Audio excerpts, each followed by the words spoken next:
Welcome to another edition of This Fucking Guy, the series where we pick one fucking guy who's making America worse and explore why they suck. I'm Erin Ryan, host of Crooked Media's Hysteria podcast. And I'm Alyssa Mastromonaco, the other host of Crooked Media's Hysteria podcast. And as you can probably see by our setup, we are in person today. The most special of treats. Alyssa, today we're going to dive into one of the best embodiments of the internet adage, nothing that only straight men like is cool. We will be looking into the life and times of the worst thing to come from South Africa since apartheid. A man who, despite growing evidence that he's, shall we say, not in the headspace to control space exploration, electric vehicle manufacturing, communications, or the biotech industry, is still being trusted with billions in government contracts and essentially being allowed to man the levers of the financial markets, all while rage tweeting fringe conspiracy theories and cozying up to extremists. Of course, this is Elon. I never bought into the hype around Elon Musk. He always struck me as a weirdo who was more full of shit than porta potties at the end of the New York City Marathon. That's pretty full of shit. Elon Musk became one of the richest people in the world by convincing enough people with power that he's a genius. But there's no there there. He's not a genius. He's not a scientist. He's not an engineer. He's not an innovator. He's a bullshitter. There are so many instances of Elon exaggerating or flat out spinning tall tales about his own prowess, but that was hard to not turn this video into a sprawling limited series a la Shogun. But we love a good scam, so let's learn about the self-perpetuating scam that is Elon. Strap in, Alyssa. I'm ready. Elon Reeve Musk was born on June 28th, 1971, to a wealthy family of fucking weirdos in South Africa. His mother was a Canadian dietitian and model who has appeared on cereal boxes and the cover of Sports Illustrated. He has a brother, Kimball, who was once set up with one of Jeffrey Epstein's ex-girlfriends, by Jeffrey Epstein himself. He's got a sister and a handful of half-siblings. Elon's father, Errol, a millionaire engineer who claims he's killed a few people, was half owner of a Zambian emerald mine in the 1980s, he says, and eventually fathered 2 children with his own stepdaughter, Jana, thus making him his own stepfather-in-law, I think. I'm sorry, what? Yes, that's right. An emerald mine. Elon hates this story because he really wants people to believe that he's a self-made guy and not some Lego-headed lord who grew up in one of the biggest houses in Pretoria. No. Erin, I meant the thing about his stepdaughter. Oh, yeah, right. I assumed you meant mine. Yeah, in 1979, Elon's dad divorced Elon's mom, May, and later married a woman who had 2 children of her own. Errol helped raise them, had 2 kids with her, and then had 2 kids with one of the stepchildren when she was of age and he was old as fuck. Errol once told an interviewer, quote, "The only thing we're on this earth for is to reproduce."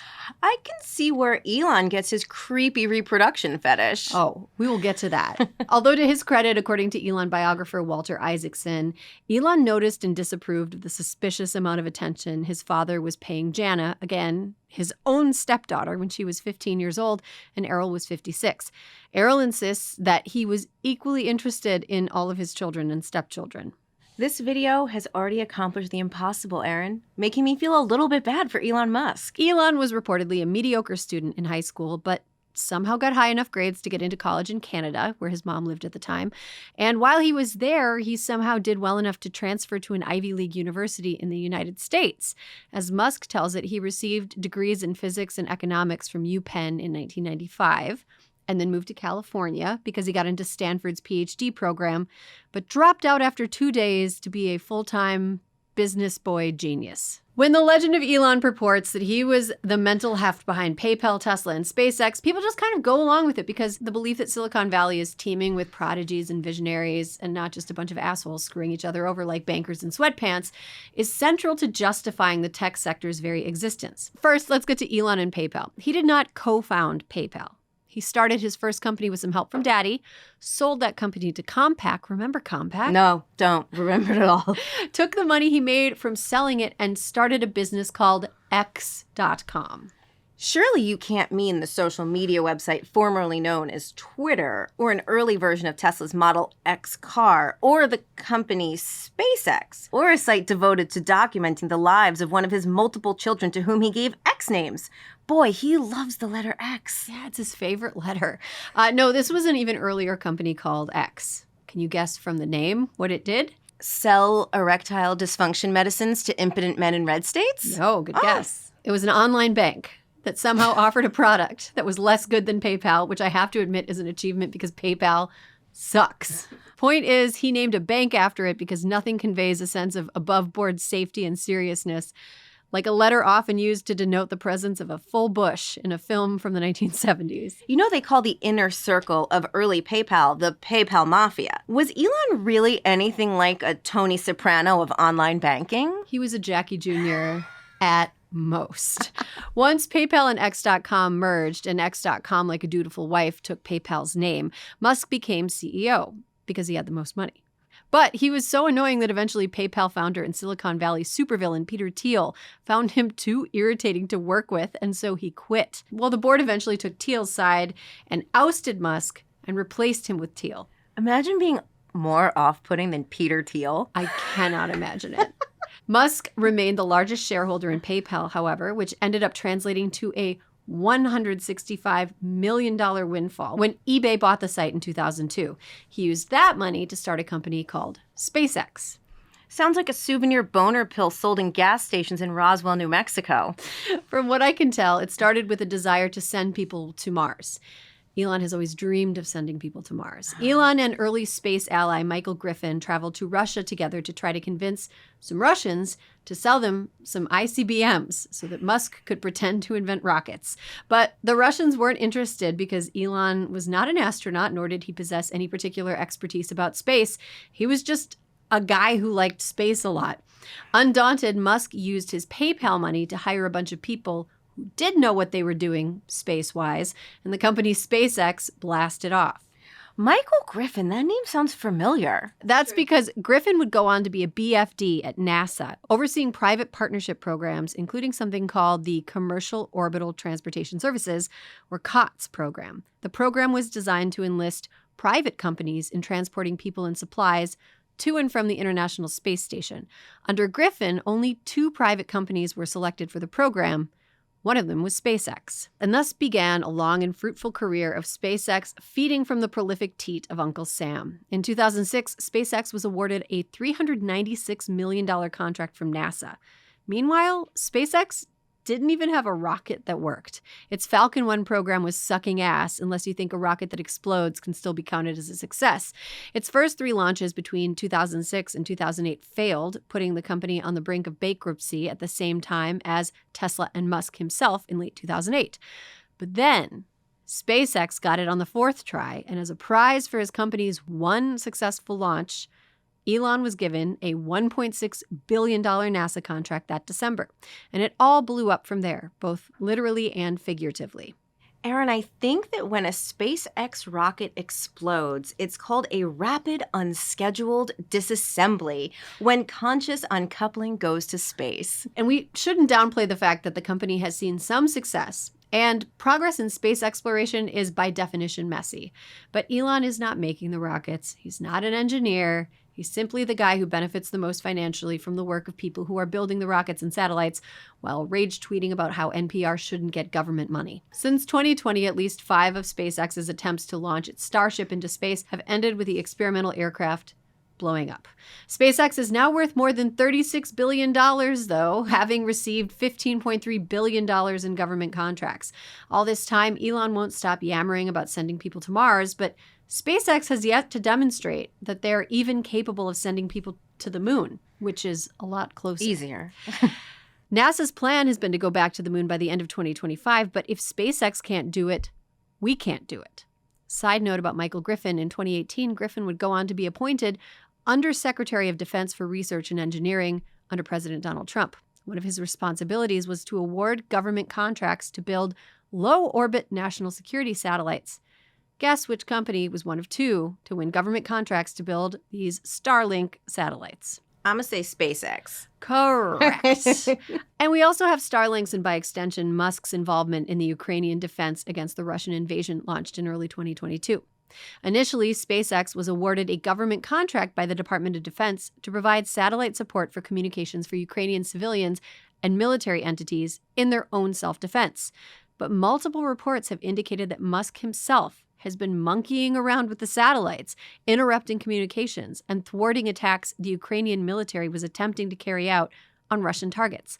The DoDs basically had to throw their hands up and be like, well, they're a private company. What can you do? I don't know. Stop giving them contracts? Let somebody else build the satellites? SpaceX's entire reason to exist is to guzzle government money. Think of the SpaceX part of his fortune like a GoFundMe designed to make the worst person you know even richer, and you cannot opt out of it. It's time to talk about Tesla. Tesla, the preferred car of some of the biggest assholes you know. The company was founded in 2003 by Martin Eberhard and Mark Tarpenning, two actual engineers. Elon invested $6.5 million into early Tesla and became chairman of the company's board, and immediately started taking credit for things. Eberhard and Tarpenning came up with the ideas, designed the actual cars, got all the company's ducks in a row to revolutionize the electric car market, and then, as thanks, in 2007, Musk ran both of them out of the company and started calling himself the founder of Tesla. Kind of like an invasive species bird who pushes the eggs out of other birds' nests to lay their own. Indeed, and then says you invented eggs. Eggs, they're mine. I did it. In 2008, Musk was forced to step down as chairman of the board of Tesla after falsely promising, via tweet Natch, that he had funding secured to take Tesla private at $420 per share, thus artificially inflating the share value in a way a teenage boy might. He was fined $20 million by the SEC over the stunt, and he agreed to have a social media minder approve his tweets before sending them. How'd that go? Elon had a wild summer. That July, Elon had offered to help the cave rescue of a trapped youth soccer team in Thailand with a submarine he invented. Let me remind you, Elon Musk is not an engineer, nor had his companies made anything designed to operate underwater. The actual guy who saved the kids, Vernon Unsworth, insulted Musk's silly little idea, saying in a TV interview that Musk could stick his imaginary submarine up his ass. Musk responded by tweeting that Unsworth, who again had just saved a kid's soccer team from cave death, was a pedo guy. Pedo guy. Musk got sued. During the trial, he claimed that pedo guy was a common insult in the English-speaking world. Literally never heard that one before. Me neither. Musk ended up prevailing in that suit, but not before wasting a bunch of his time and ours. But back to Tesla. The company has been in the news for its biggest layoffs ever. 14,000 people, or 10% of its workforce, were unceremoniously let go over email in mid-April. But whispers around the industry indicate that the layoff might actually be much bigger than 10%, perhaps even closer to 20%. The stock price is absolutely tanking. Tesla's total valuation was once a ridiculous $1.3 trillion. Today, that value is down to less than $500 million and dropping. That's a stupid amount of money. Isn't General Motors only worth like 50 billion? Yeah, if Tesla is an auto manufacturer, its value has a long way to fall before it's in line with other auto manufacturers. But it also doesn't make sense the stock price has stayed so high amid all of the company's controversies. Multiple lawsuits over much of the company's history have accused the company of lying about how much money it's making in order to inflate its stock price. Tesla has received hundreds of millions of dollars from the government for a battery swap technology that was never made available to the public and turned out to be a giant scam. It's no secret Tesla is shitty to its workers, fighting unionization efforts here and overseas. He's even threatened his own employees on Twitter when he should be being CEO. Like, how do you find the time, my dude? There have been tens of thousands of reports of Teslas being shitty, from things as minor as poor quality builds to serious issues like sudden uncontrollable acceleration. Don't want that in a car. Faulty braking. That's not good either. Range issues that the company itself has suppressed. An operating system that can be hacked and controlled by outside entities. Batteries that spontaneously light on fire. The suspension suddenly collapsing, leading to something called Wompy Wheels, which sounds like a carnival ride, to one tragic story of a Tesla reversing into a retaining pond with its driver trapped inside, and first responders unable to break in as the woman drowned. That woman, by the way, was Mitch McConnell's sister-in-law, and that just happened this year. Jesus Christ. You don't want a car to do that. No, it sounds like they're put together like carnival rides. Now, I've been saying that Elon isn't the one who's actually making the cars because he's not a real engineer, and that's true. But Tesla, more than most companies, lives and dies by public perception of Elon. The company is trapped by the innovator cosplay Elon insists on dressing himself in. Which is why Elon's public image impacts the price of the company's stock so much. Exactly. The stock market is mostly fueled by wishes and hopes and dreams. And if people don't believe in Elon, they don't believe in Tesla. If Elon is a scam, then Tesla is a scam. And Elon is real scammy. Scammy. As all this stuff is happening, a series of embarrassing public disasters continue to make Teslas look more and more like clown cars. Back in December 2023, Tesla issued a recall for an eye-watering 2,031,220 vehicles after a National Highway Traffic Safety Administration investigation found that the auto steer function wasn't safe. The Cybertruck, long cheerleaded by Musk, is an ugly, clunky embarrassment that has publicly face-planted. Yeah. Sure? Yeah. Oh my God. Well, maybe that was a little too hard. Should we try it? Sorry? What? Yeah. It didn't go through. So that's a plus side. Let's try the right. Try that one? Really? Okay. Sure. Oh, man. It didn't go through. Yeah. Yeah. All right. What? Not bad. Things only went downhill for the Cybertruck from there. And it's a good thing, too, because if it's muddy, downhill is the only direction a Cybertruck can go without getting stuck. Fuck. The Cybertruck, like many Tesla offerings, has experienced delivery delays, systemic failures, safety issues, quality issues, and also can't haul shit. Its battery doesn't last as long as Tesla's sales material promised it would, especially in cold weather. Some observers have pointed out that it seems like Tesla is making consumers pay for and beta test a product that isn't actually ready for market. The Cybertruck is what you might call a gender-affirming car for men who want to prove to the world that they have $100,000 to throw away on the world's shittiest vehicle. Tesla recently announced that they're halting production of the electric Ford Pinto of our times. Good night, sweet prince. And even at its newest and shiniest, it still looks like the armadillos that Bruce Willis and Ben Affleck drove on the asteroid in Armageddon, a movie from 1998. Just saying. Meanwhile, other automakers are getting into the EV game, and some of them are bringing cars to market that are more attractive, affordable, and have less PR nightmare CEOs than Tesla does.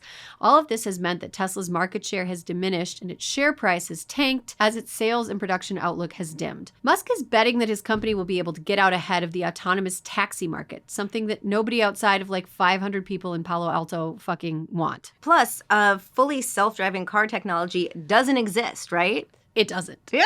The technology used to be called fully self-driving or FSD, but they got in trouble with regulators because the technology does not actually work. Now the tech is being referred to as FSD with supervision. Still, Musk is all in on the tech, claiming that Tesla owners for the low price of $99 per month will one day be able to install the software on their cars, which can then work as autonomous taxis when the owners aren't using them. Your car can be your robot slave. I am not kidding. That's part of his business plan, Alyssa. Okay, so if you have FSD on your Tesla, you still have to pay a subscription to use it?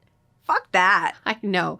The thing about fully autonomous vehicles is that they're another Muskian fairy tale. Elon has been promising that the fully self-driving technology is right around the corner for so long.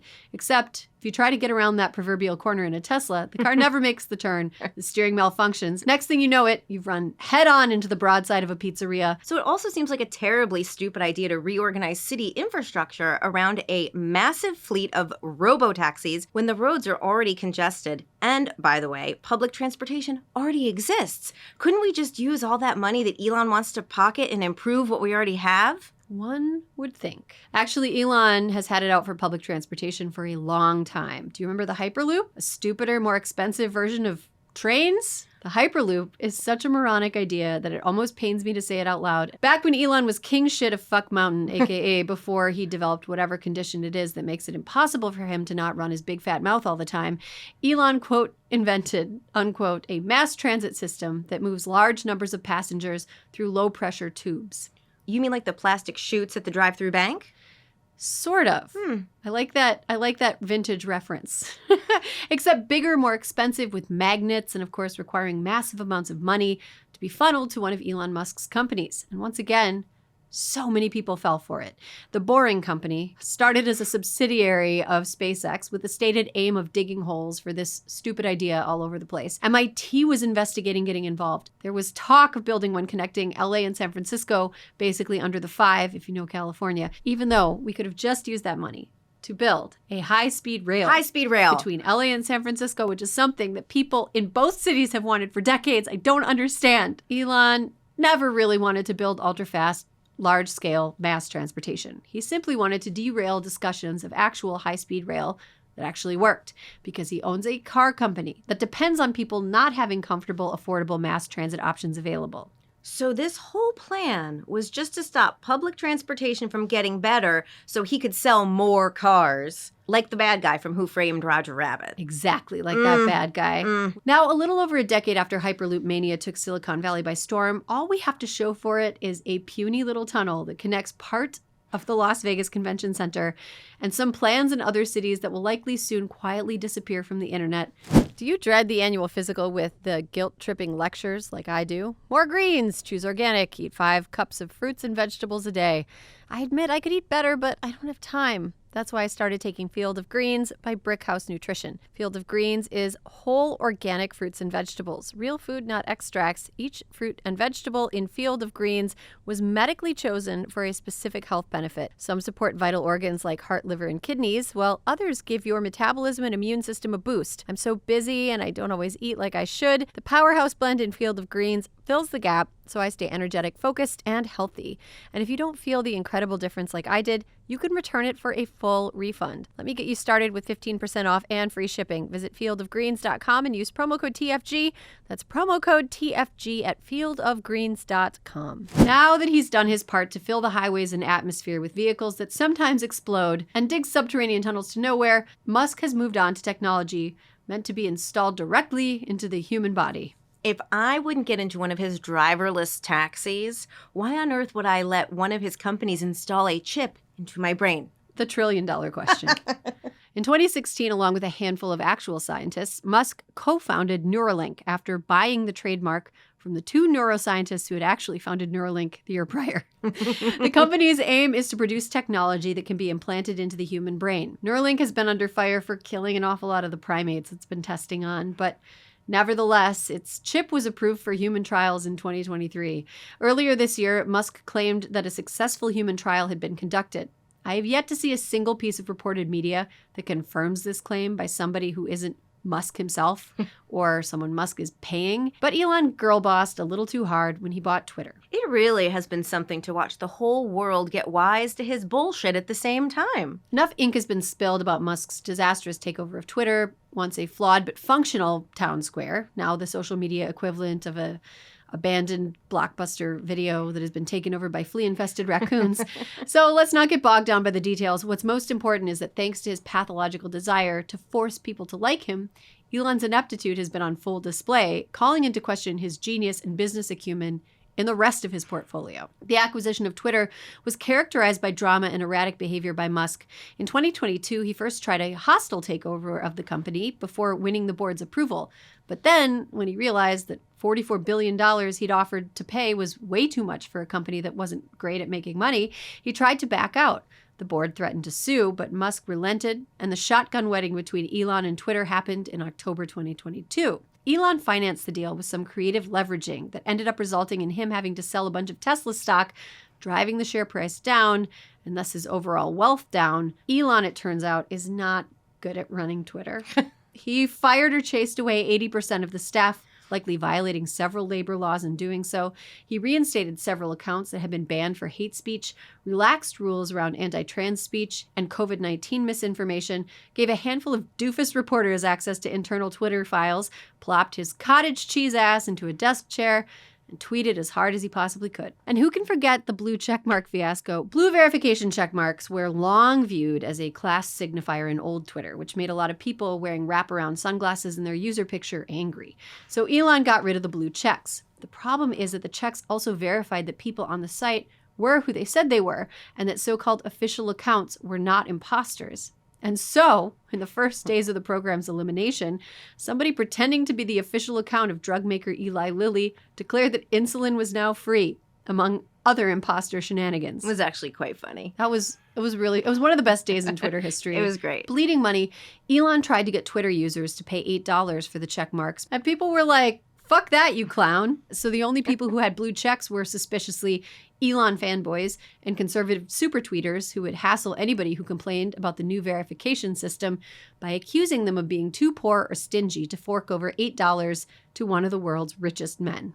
I am shocked that trying to use bullying as a chief sales technique for Twitter's verification program was ineffective. In April of this year, Twitter quietly restored blue check marks to several journalists and public figures without charging them $8. When several prominent Twitter users started swapping tips on how to hide the dreaded blue check of shame next to their names, Twitter removed their ability to hide the check. Researchers found that under Musk, hate speech increased dramatically on the platform. Anti-Semitic speech increased, as did propaganda originating from the Islamic State. Great job, Elon. Some of the hate speech, by the way, was amplified by Musk himself, like the time he publicly agreed with a tweet alleging that Jewish people hate white people.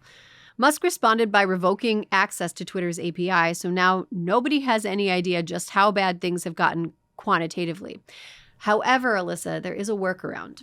You can still tell how bad Twitter has gotten by simply looking at it. Yes.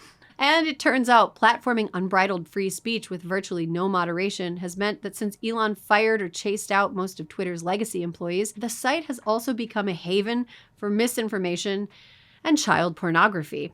In early April, the Brazilian Supreme Court announced that they were investigating him for, quote, flagrant obstruction of Brazilian justice, unquote. The chickens have to come home to roost eventually, right? Yeah, and I would watch a show called Brazilian Justice. It sounds like a lot of fun. Twitter put on display how desperate Elon was to have people like him, despite his fundamental unlikability. In February 2023, Elon got upset that not enough people were engaging with his tweets and had some of his internal engineers investigate what was wrong. This story makes me so embarrassed. So sad for him. One of his engineers suggested that perhaps public interest in Musk himself was waning, and so Musk fired him.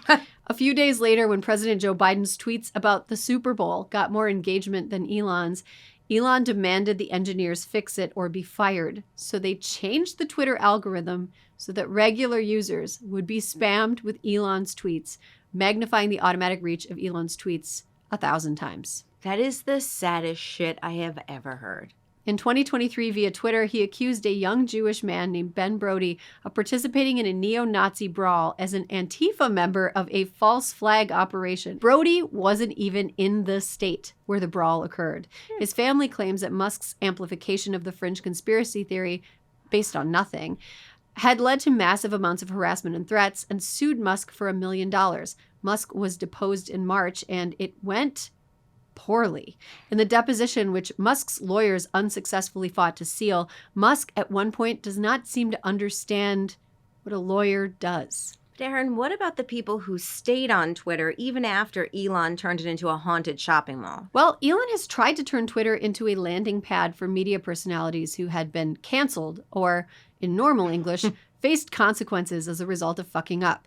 He snatched up Tucker Carlson after Tucker's ouster from Fox News with promises that Tucker could create Twitter-exclusive content. But the site didn't have the technology to support the sort of thing Tucker wanted to make. Sounds familiar. And former CNN anchor Don Lemon was also invited to Elon's Tiki Torch rally, only to have his contract canceled days before Lemon's show was supposed to debut, after an interview Lemon conducted with Musk went off the rails. Musk keeps claiming he loves free speech, but he doesn't like it when people talk shit about him. Under Musk's flop sweat-soaked innovation, the value of Twitter, now X.com, the old chestnut, has fallen an estimated 65%. Elon's Twitter foibles have exposed him as an emotionally unstable, deeply weird, clueless phony who believes that acting like an asshole is the same thing as coming up with an idea. He's a business bridezilla with an unlimited budget, and his employees are just the hapless wedding coordinators trying to figure out how to bend reality to bring his ridiculous plans to fruition. And when he's confronted on his bullshit, he throws a fit. Who can forget this infamous public appearance? If somebody's going to try to blackmail me with advertising, blackmail me with money, go f yourself. Go f yourself. Is that clear? It's funny, he didn't used to seem as unhinged as he does now. I know, I kind of wonder what it is, but there is a working theory out there. And Failing? That theory is, it's the drugs. According to a Wall Street Journal report from January, Elon has been known to dabble in such substances as cocaine, mushrooms, LSD, ecstasy, and ketamine. But last I checked, most people who go into a K-hole don't come out the other side a megalomaniac baby. And to prove he's cool and tough, he smoked weed on the Joe Rogan podcast. Speaking of babies, doesn't he have like 1 million kids? Yes. Elon Musk has 11 children by 3 different women. Woo! He had 6 children with his first wife, Justine Wilson, including 1 set of twins and 1 set of triplets, which were conceived via IVF. He has 3 children with the singer Grimes, who you may most recently remember for turning in one of the worst performances in Coachella history. Elon also has twins with an executive from his monkey-murdering enterprise Neuralink, a fact that came to light through a piece in Time magazine by Walter Isaacson. News of the twins with the Canadian Neuralink executive broke just days before news that he'd had his 3rd baby with Grimes broke. Boy, that was awkward. I've got questions about what's So been many. going on, and I don't know for sure that I want the answers. In response, Elon made a weird joke about doing his part to repopulate the world. But he's long been weirdly obsessed with the birth rate because he said that he's worried there won't be enough people to move to his Mars colony. Musk has reportedly given $10 million to a population research project in Texas that aims to look into ways to increase the birth rate. So Elon wants there to be more people so that he can send them to Mars. Fine. Fine. Go. Problem that Musk's advice that everybody should father as many children as possible is that, like his father who came before him, Musk kind of sucks at being a dad.